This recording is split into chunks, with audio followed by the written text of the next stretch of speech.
is going on, guys? It's the Mad Dragon. So I had just sat down. I was going to do a prediction video of the team I thought Warren Gatland might name for Test 2 of the South Africa tour, and he already announced it. He already beat me to it. So that video became a bit nothing based, really. So I thought we'd mix it up because I'm already here. I've already set everything up. What we'll do is we'll instead do a bit of a reaction to the team that's officially been announced, and I'll just sort of have to claim that I was perfectly right in my prediction. Basically, is what we're going to do. Normally we do the preview videos where we chuck a game of rugby on in the background. I'm not sure how much time I'm going to have this week to sit down and do those sorts of videos, so I thought this would be an easy way around it. So what I'll do is I'll chuck the team on here for you guys that you can see the official team that's been announced, taken directly from their Twitter feed. I hope it's all correct. There's probably going to be some change by the time I get this out, but it looks very much like a series of if it ain't broke, don't fix it, because they won and they got the job done, and the things they didn't do well they can quite easily fix, to be honest. So starting off with the forwards, only one change here. It's going to be Mako Vunipola coming in instead of Rory Sutherland. This was the change that was made because when Jones went out with that injury in the first test, I imagine he must still be injured to not be in this team at all, not even on the bench, considering that I don't think Rory Sutherland had the best game.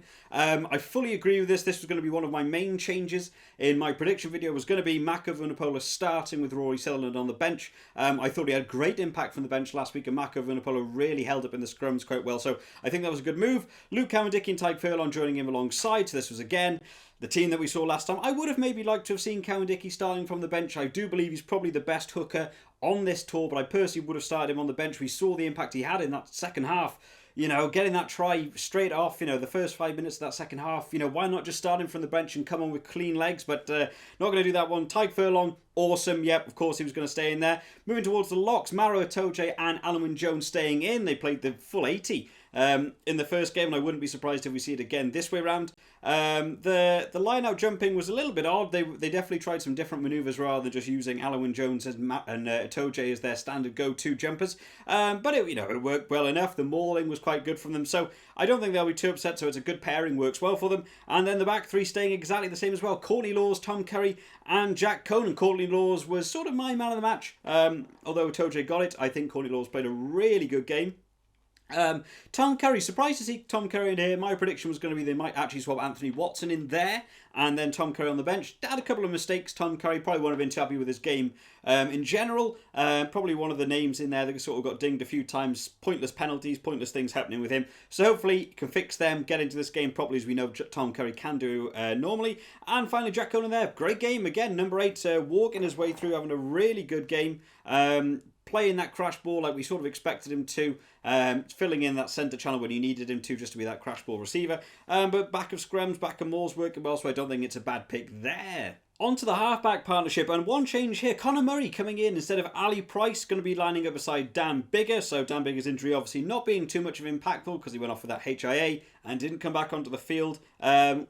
I think this is a strange call. In all honesty, Ali Price really impressed me. When you look at the difference in passing speed between rucks when it came to Ali Price versus Faf de Klerk, the Lions were just on it so quickly, getting that ball out, recycling on another attack, and I really think Ali Price did well. Conor Murray coming in, I don't think we saw a lot of impact with Conor Murray coming in that first game. Ali Price, to me, is standing out there as the starting scrum half for me. So big call. They obviously want to settle this one down a little bit. They're going to play the long game a little bit more with this one. Dan Biggar will hopefully be able to see the full 80, but I'll be seeing how he gets on there. Moving towards the proper backs then. So Duhan van der Merwe still holding this left wing. Big call. They haven't gone for Josh Adams again. Duhan van der Merwe, not had a terrible game. We didn't get to see him ball in hand as much as we would have liked. The one thing I will point out in this is I don't know if Duhan van der Merwe won a single ball in the air versus Colby. Although Colby didn't really win a lot, there was a lot of knock-ons. I do think Colby probably beat him or stripped him of the ball in most aerial combat situations. So I can imagine that the South Africa team will look at this and just target Duhan van der Merwe under that high ball. Although he's a tall lad, he certainly wasn't winning them. So I think that would be a target area for South Africa. Surprised to not see maybe Liam Williams taking over that left wing, seeing how much they use that high ball going that way, unless they're planning on using more ball in hand to the wingers for this one, to have wide Duhan van der Merwe's on that wing. Will be interesting to see that one. One change to the halfback partnership. Chris Harris coming in for Elliot Daly. This is sort of one I predicted as well. I thought Robbie Henshaw played perfectly well. So I wouldn't have probably made the change there. A couple of people calling for Aki, but I thought Henshaw looked like he was good on the field. Elliot Daly definitely had a bit of a harsh game. A lot of things being pinged against him. A lot of people being very negative about Elliot Daly. I am like the biggest advocate for being negative to Elliot Daly, if you saw any of my Six Nations stuff. But I thought he had a hard game. You know, he had a 55-metre penalty kick, which he missed.